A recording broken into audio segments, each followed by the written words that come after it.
Welcome back to my channel guys. आज मैं आपको एक एम्प्लॉय टाइम ट्रैकर की शीट बताने वाला हूं कि किस तरह से आप एक फॉर्म क्रिएट कर सकते हो ताकि जो भी इन और आउट टाइम है वो आपको जो है वो डेटाबेस में सेकंड शीट पे एक डेटाबेस आप बनाओगे, इस शीट पे आपको फिल हो जाए। ठीक है, उसके लिए मैंने यहाँ पे फॉर्मूले का यूज किया है। किन कैसे कैसे मैंने यूज किया है मैं आपको इस वीडियो में बताऊंगा। जस्ट एक एग्जांपल के थ्रू दिखाता हूं मैं आपको कि जैसे ही यहाँ पे आप ये एम्प्लॉय की आईडी डालते हो आपको सारी यहाँ पे डिटेल आ जाएगी। जस्ट आपको उसका इन टाइम डालना है। मैं यहाँ पे अभी कुछ भी डाल के दिखा देता हूँ आपको, और जस्ट सेव पे क्लिक करेंगे तो आप देखिए हमारे डेटाबेस में एक एंट्री हो चुकी है। तो ये प्रोसेस मैं आपको स्टेप टू स्टेप बताने वाला हूँ कि कैसे आप टाइम ट्रैकर बना सकते हो अपने लिए। तो चलिए शुरू करते हैं। आप प्लीज एंड तक ये वीडियो देखना, आप स्किप बिल्कुल भी मत करना गाइस। अगर आप स्किप करोगे तो कोई एक प्रोसेस आपका छूट जाएगा, कोई एक स्टेप आपका यहाँ पे छूट जाएगा, और इस तरह से आपका पूरा जो भी आप बनाओगे ये टाइम ट्रैकर उसमें आपको एरर आएगा, तो बिल्कुल भी सही नहीं होगा आपके लिए, है ना। तो आप बिना स्किप किए आप ये वीडियो एंड तक देखना। तो चलिए स्टार्ट करते हैं। तो जैसे कि आप देख पा रहे होंगे मेरे पास यहाँ पे एक एम्प्लॉय डिटेल करके एक शीट है जहाँ पे मैंने यहाँ पे सारी एम्प्लॉय की डिटेल मेंशन की हुई है। ठीक है, तो यहाँ से ये मेरा मेन डेटा है जहाँ पे एम्प्लॉय की सारी डिटेल है कि उनका नाम, आईडी, डिपार्टमेंट, डेजिग्नेशन और date of joining.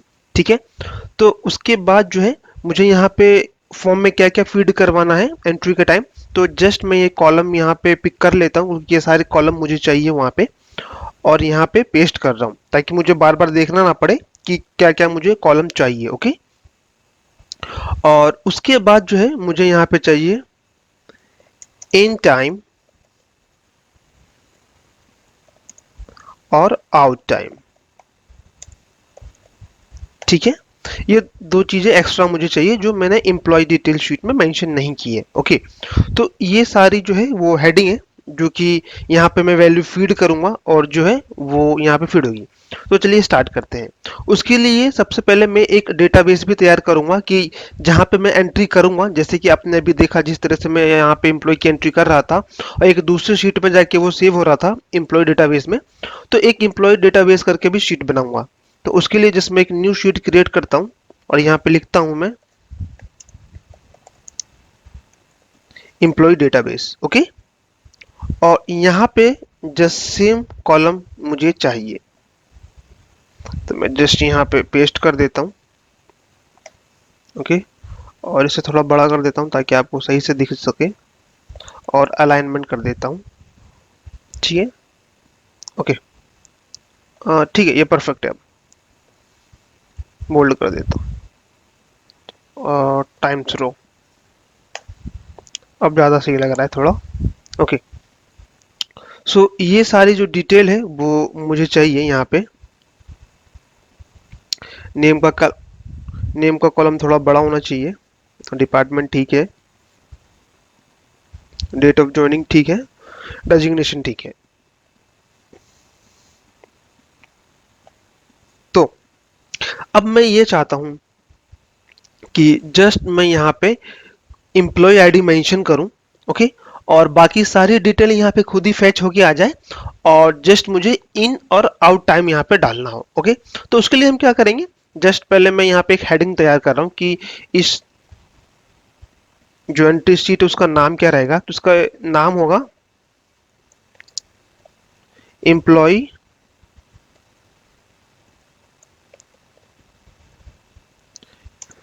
Time tracker. Okay, तो ये मैंने जस्ट नाम मेंशन कर दिया है फॉर्म का।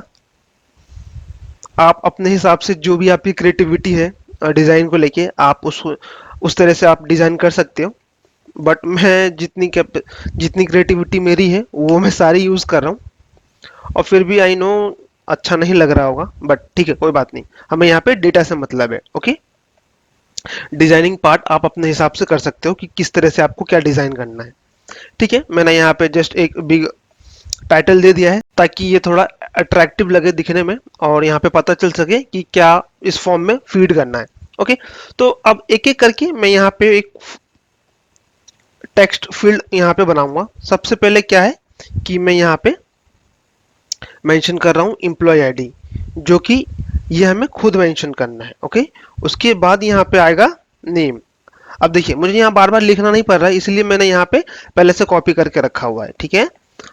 और नेम का कॉलम जो है वो थोड़ा नीचे करता हूँ मैं एक स्टेप। ओके, और नेम के साथ साथ अब मुझे चाहिए यहाँ पे डिपार्टमेंट। तो डिपार्टमेंट मैं यहाँ चाहता हूँ, और डिपार्टमेंट के बाद चाहिए मुझे डेजिग्नेशन। तो डेजिग्नेशन मैं यहाँ चाहता हूँ, और डेट ऑफ ज्वाइनिंग चाहिए मुझे, मैं वो यहाँ चाहता हूँ। और ये जो इन आउट टाइम है, इन टाइम यहाँ और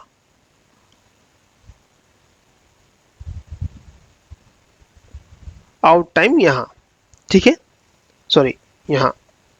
तो इस हिसाब से जो मैं एक फॉर्म तैयार करूंगा जहाँ पे एक एम्प्लॉय आईडी यहाँ पे जस्ट मेंशन की जाएगी, जैसे कि आपने भी वीडियो में देखा था स्टार्टिंग में।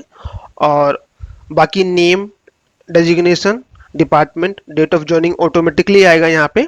और ये इन और आउट का हम टाइम मेंशन करेंगे, और वो जाके इस डेटाबेस में सेव हो जाएगा। तो इस प्रोसेस को हमें बनाना है, ऑटोमेट करना है। ओके, तो चलिए स्टार्ट करते हैं। तो ये एक बेसिक चीजें हैं जो मुझे चाहिए थी। अब इसको थोड़ा अट्रैक्टिव बनाना है फॉर्म को, ताकि दिखने में भी थोड़ा सही लगे। ओके, तो चलिए स्टार्ट करते हैं।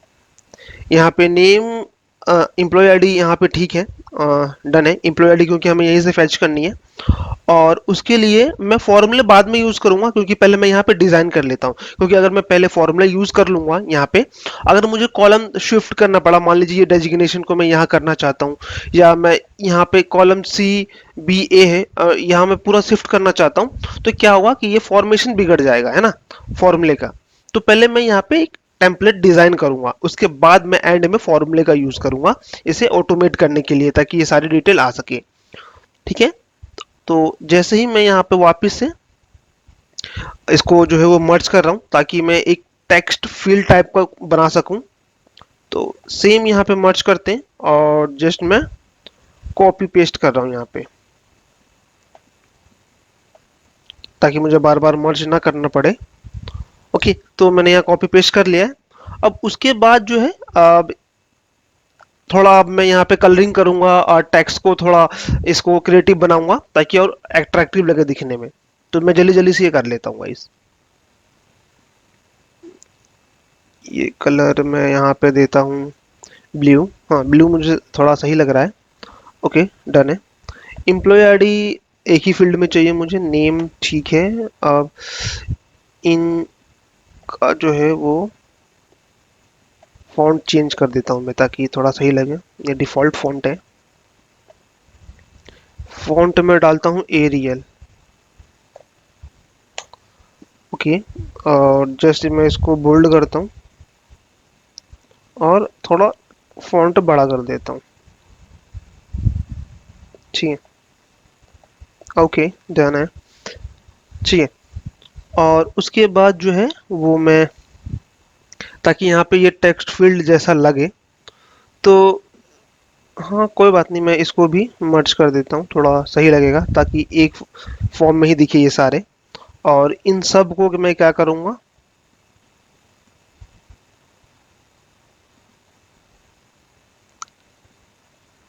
सेलेक्ट करके पहले तो इसे मैं बॉर्डर दूंगा, और उसके बाद जो है वो मैं इसका कलर ग्रे करूंगा, ताकि ये ऐसा लगेगा कि ये ब्लैंक है और यहाँ पे टेक्स्ट फील्ड करना है, ठीक है। ओके, सो अब मैं इनको कलर कर रहा हूँ, टेक्स्ट बॉक्स को, और इसका कलर मैं देता हूँ यहाँ पे, इसे मान लीजिए, ओके मैं ब्लू के ही शेड में देता हूँ, ठीक है। हाँ, ये ठीक है मेरे लिए। अब यहाँ पे जो है मैं इसका व्यू में जाऊंगा, और ग्रिड लाइन को यहाँ पे अनचेक करूंगा, ताकि मुझे ब्लैंक चाहिए। ग्रिड लाइन से होता क्या है गाइस, कि ये दिखने में ज़्यादा अच्छा लगता है अगर हम ग्रिड लाइन को यहाँ पे रिमूव करते हैं, और वापस से इसको मैं बॉर्डर करता हूँ, ताकि थोड़ा सही लगे। मैं देख रहा हूँ कि ये अलाइनमेंट जो है वो सही नहीं लग रहा है, राइट। यहाँ से ये कॉलम एच से जो है शिफ्ट हो जा रहा है, तो मैं जस्ट कंप्लीट कंट्रोल एक्स करूंगा और यहाँ पेस्ट कर दूंगा। तो हुआ क्या है यहाँ पे कि ये हमारा मर्जिंग बिगड़ गया, तो जस्ट वापस से मैं कंट्रोल सी करूंगा और वापस से इसे मर्ज कर दूंगा। ठीक है, डन है। ओके, ठीक है, थोड़ा अलाइन करते हैं गाइस इसको। ओके, डन है। अलाइनमेंट हमारी कंप्लीट है और यहाँ पे जस्ट एक मैं बटन दूंगा बाद में, क्योंकि जब यहाँ पे जब मैं मैक्रो रिकॉर्ड कर लूंगा उसके बाद मैं यहाँ पे दूंगा यहाँ पे बटन, ताकि जस्ट हम यहाँ पे सेव क्लिक करेंगे और ये एम्प्लॉय डेटाबेस में आके सेव हो जाएगा। अब मैं यहाँ पे फॉर्मूले का यूज कर रहा हूँ। सो अब मुझे ये फॉर्मेशन थोड़ा ठीक लग रहा है, उतना बेटर नहीं है I know, but no issue. अब बट मैं यहाँ पे अब क्या करूंगा, फॉर्मूले का यूज करूंगा ताकि यहाँ पे ऑटोमेटिक डेटा जो है वो फिल्ड हो क्या है। ठीक है, अब ठीक है, ओके। मैं यहाँ पे इन और आउट टाइम को थोड़ा अलग कलर से रिप्रेजेंट करता हूँ। जो टेक्स्ट फिल करने वाले हैं वो मैं अलग तरह से रिप्रेजेंट करता हूँ और जो नहीं फिल करने वाले हैं वो अलग तरह से रिप्रेजेंट करता हूँ, ताकि यहाँ पे पता चल सके क्या फिल कर ताकि यहाँ पे पता चल सके कि क्या फिल करना है और क्या फिल नहीं करना है। तो जैसे आप देख रहे हैं, ठीक है, ये चार चीज जो है वो ऑटोमेटिक आई है हमारे पास यहाँ पे। तो इसको मैं अलग फील्ड कर रहा हूँ, ठीक है, डार्क कर देता हूँ इसको और इसको जो है इन तीनों को थोड़ा लाइट कर देता हूँ।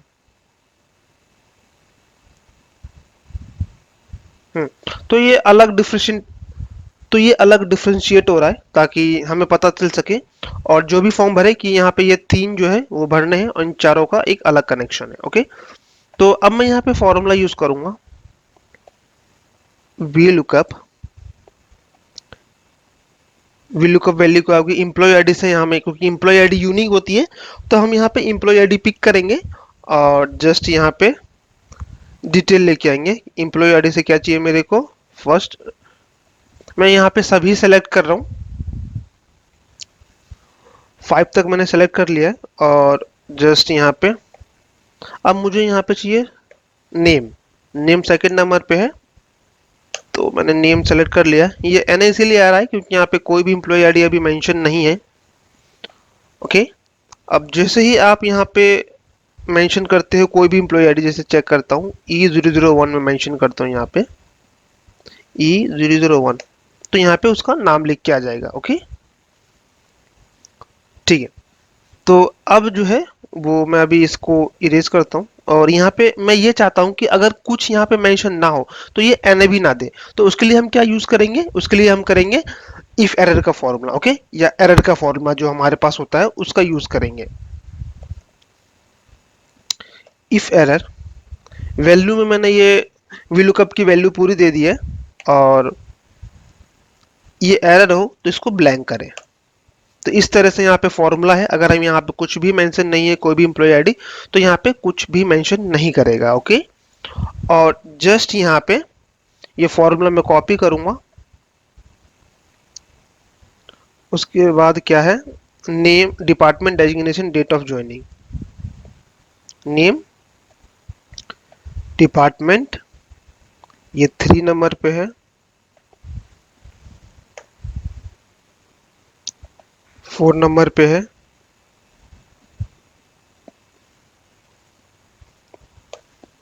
ये 5 नंबर पे है।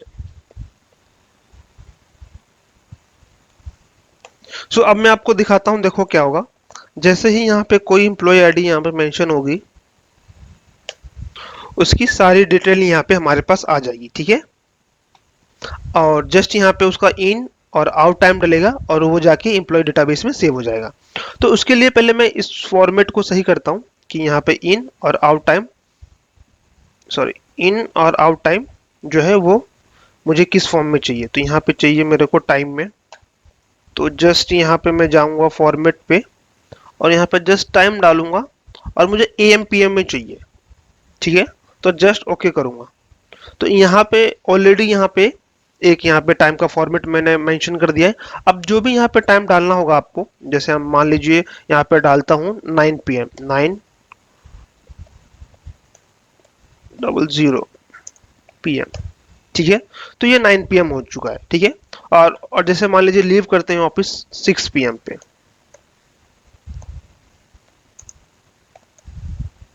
तो ये 6 PM। तो जैसे ही ये चीजें हमें बस ये और इन टाइम और आउट टाइम डालना है, बाकी सारी चीजें जो है वो ऑटोमेटिक फिल होगी। और किस एम्प्लॉय का डालना चाहते हैं वो एम्प्लॉय नेम यहाँ पे डालना होगा, ओके। और जस्ट यहाँ पे सेव का बटन क्रिएट करेंगे और वो सेव करेगा। तो ठीक है, ऑलमोस्ट हमारा ये तैयार है। अब उसके लिए हम क्या करेंगे, अब यहाँ पे अब देखिए यहाँ पे ये जो है वो किस फॉर्म में सेव होगा, ये होगा हॉरिजॉन्टल में, राइट। यहाँ पे इसको भी मैं टाइम फॉर्मेट में करता हूँ, क्योंकि जब भी अगर वहां से वैल्यू पेस्ट करेगा, मैं अभी बताऊंगा आपको कि मैंने इसको यहाँ पे टाइम फॉर्मेट क्यों किया है, ताकि इसका जो है वो बिगड़े ना, राइट। इसका जनरल से शॉर्ट डेट कर देता हूं मैं, और ये जो डेट ऑफ ज्वाइनिंग है ताकि हमें दिखे, समझ में आए कि ये क्या मेंशन है, शॉर्ट डेट। ओके डन, 10 तारीख 7वां महीना 2019। ओके, सो ये मतलब है इसका यहाँ पे। तो ऑलमोस्ट यहाँ पे तैयार है। और अब जो है वो मैं क्या करूँगा, ये हॉरिजॉन्टल में है तो इस फॉर्म को भी हॉरिजॉन्टल वे में लाऊंगा, ताकि इजी तरीके से मैं यहाँ पे रिकॉर्ड करके वहाँ पे सेव कर सकूँ। तो उसके लिए मैं यहाँ पे एक लास्ट वीडियो में भी जब मैंने यहाँ पे आपको बताया था, एम्प्लॉय डेटाबेस बनाना सिखाया था कि जब भी कोई न्यू यहाँ पे एम्प्लॉय आता है तो उसकी डेटा एंट्री कैसे करनी है, तो उसमें बताया था। सेम वही चीज़ मैं यहाँ पे भी करूँगा। मैं क्या करूँगा, जस्ट यहाँ पे जिस जिस वे में यहाँ पे मेंशन है, पहले क्या है एम्प्लॉय आईडी, फिर name, department, designation, date of joining, in time और आउट टाइम, सेम उसी वे में हम यहाँ पे एक हॉरिजॉन्टल वे में बनाएंगे। मुझे बार बार यहाँ पे देखना ना पड़े, इसलिए मैंने यहाँ पे कॉपी पेस्ट कर लिया, बाद में मैं इसको डिलीट कर दूंगा। तो फर्स्ट क्या है गाइस, यहाँ पे फर्स्ट है एम्प्लॉय आईडी, सेकेंड है यहाँ पे नेम,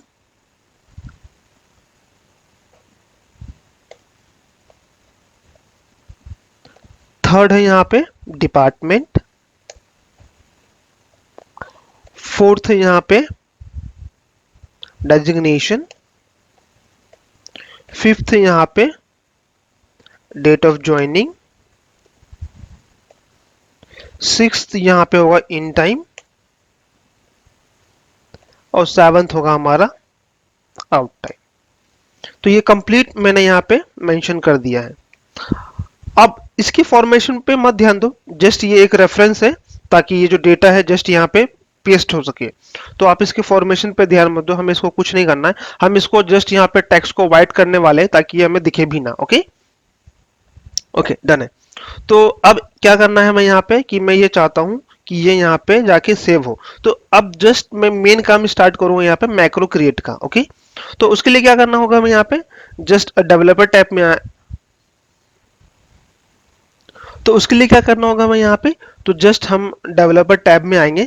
तो फर्स्ट अगर मैं आपको बता दूं गाइस कि डेवलपर टैब एक्टिव नहीं है आपके एक्सेल में, तो आप किस तरह से एक्टिव कर सकते हैं उसको। तो फर्स्ट आप फाइल ऑप्शन पे आएंगे और यहाँ पे आपको जो है वो ऑप्शन का ऑप्शन दिखेगा यहाँ पे, राइट। उसके बाद आपको क्या करना है, यहाँ पे आपको आना है कस्टमाइज रिबन में। और ये आप देख पा रहे होंगे डेवलपर पे मेरा ग्रीन टिक है। अगर आपका डेवलपर टैब एक्टिव नहीं है तो यहाँ पे आपको ये ब्लैंक होगा, ओके, यानी कि अनचेक होगा। जस्ट क्या करना है, आपको यहाँ पे टिक करना है और जस्ट ओके क्रिएट करना है। और जैसे ही आप ओके हिट करोगे, आपका यहाँ पे डेवलपर टैब आ जाएगा और यहाँ पे आपको एक ऑप्शन दिखेगा यहाँ पे रिकॉर्ड मैक्रो का। ओके, तो आपको क्या करना है, अब जो भी जितने भी मैक्रोज आपने रिकॉर्ड किए होंगे आपको यहाँ दिखेंगे, और न्यू मैक्रो रिकॉर्ड करने का ऑप्शन आपको यहाँ से दिखेगा। तो चलिए अब हम न्यू मैक्रो क्रिएट करते हैं। यहाँ पे जस्ट रिकॉर्ड पे क्लिक करूंगा, उसका मैं नाम दूंगा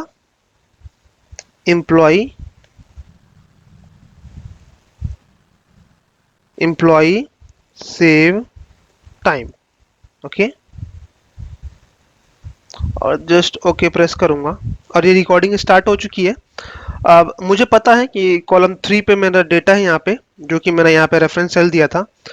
जस्ट कॉपी करूंगा और use relative reference on, employee table पे आना है, जस्ट एच पे साइड में क्लिक करेंगे, ताकि इससे होगा क्या, ये प्रोसेस हम इसलिए कर रहे हैं ताकि ये बार बार जो है यूनिक जो भी हमने लास्ट एंट्री करी है उसके नीचे जाके पेस्ट करे, ना कि उसी पे जाके ओवरलैप करे। ओके, तो जस्ट कंट्रोल एरो डाउन करेंगे, हम नीचे आ जाएंगे, कंट्रोल एरो लेफ्ट, ओके, सबसे कॉर्नर सेल पे आ जाएंगे एंड में हम, और कंट्रोल एरो अप। तो इससे होगा क्या, ये सबसे ऊपर पहुंच जाएगा जो भी लास्ट सेल फिल है, और जस्ट एक ओनली एरो डाउन और जस्ट सिंपल पेस्ट। ओके, और यहां पे क्या करना है, हमें यूज रिलेटिव रेफरेंस ऑफ कर देना है, शीट 2 में आना है, और जस्ट मैं यहाँ पे ये सारी डिटेल डिलीट कर देता हूं ताकि नेक्स्ट एंट्री के लिए ये स्पेस ऑटोमेटिक ब्लैंक हो जाए, और यहाँ पे ये स्टॉप। तो इस तरह से हमने ये जो एक्शन है वो रिकॉर्ड कर लिया है। हमें एक बटन जस्ट असाइन करना है। तो बटन असाइन करना बहुत ही ईजी है। आप डेवलपर टैब में आएंगे, एक इंसर्ट का ऑप्शन दिखेगा आपको यहाँ पे, राइट, इस पे आएंगे, और ये जो फर्स्ट ऑप्शन दिख रहा है यहाँ पे, ये है बटन का। जस्ट इस पे क्लिक करना है, और आप यहाँ पे बटन जो है वो मेंशन कर सकते हैं, और जस्ट EMP टाइम सेव का एक ऑप्शन है यहाँ पे। ओके, तो ये बटन जो है वो क्रिएट हो चुका है। आप कहीं भी प्लेस कर सकते हो, यहाँ पे, यहाँ भी कर सकते हो, यहाँ भी कर सकते हो, बट मैं यहाँ पे कर रहा हूँ क्योंकि मुझे यहाँ पे ज्यादा सही लग रहा है। ओके, तो अब मुझे इसका नाम चेंज करना है, मैं इसका नाम दूंगा सेव। तो जस्ट इस पे राइट क्लिक करेंगे, और यहाँ पे एडिट टेक्स्ट, और यहाँ पे जस्ट मेंशन कर देंगे सेव। तो यहाँ पे ये सेव बटन क्रिएट हो चुका है। अब हमें बार बार जो है वो कोई एंट्री नहीं करनी है यहाँ डेटाबेस में आके। अब सिंपली हम क्या करेंगे, यहाँ पे हम मेंशन करेंगे एम्प्लॉय आईडी, हमारे पास डिटेल आ जाएगी, और जस्ट इन और आउट टाइम मेंशन करेंगे। मैं यहाँ पे अभी कुछ भी मेंशन कर देता हूँ, ठीक है, सेम ही मैंने टाइम मेंशन कर दिया है, और जस्ट सेव पे क्लिक करूंगा, और आप देखिए यहाँ पे जो है वो प्रियंका शर्मा जो है यहाँ पे एंट्री हो चुकी है। ओके, और जस्ट अब मैं यहाँ पे सेकंड एंट्री करूंगा, आप देखिए E001 की, ओके, रमेश कुमार की। यहाँ पे टाइम मैं कुछ भी मेंशन कर देता हूँ, सेम ही टाइम, और जस्ट सेव करूंगा, तो आप देखिए यहाँ पे रमेश कुमार की भी एंट्री हो चुकी है। ओके, तो इस तरह से जो है आप यहाँ पे अपने डेटा को ऑटोमेट कर सकते हो। आई होप ये वीडियो काफ़ी नॉलेजफुल रही होगी आपके लिए, और काफ़ी अच्छी लगी होगी। तो प्लीज़ मेरी वीडियो को लाइक करें और मेरे चैनल को सब्सक्राइब करें, और आपसे मुलाकात होती है मेरी नेक्स्ट वीडियो में। तब तक के लिए थैंक यू सो मच।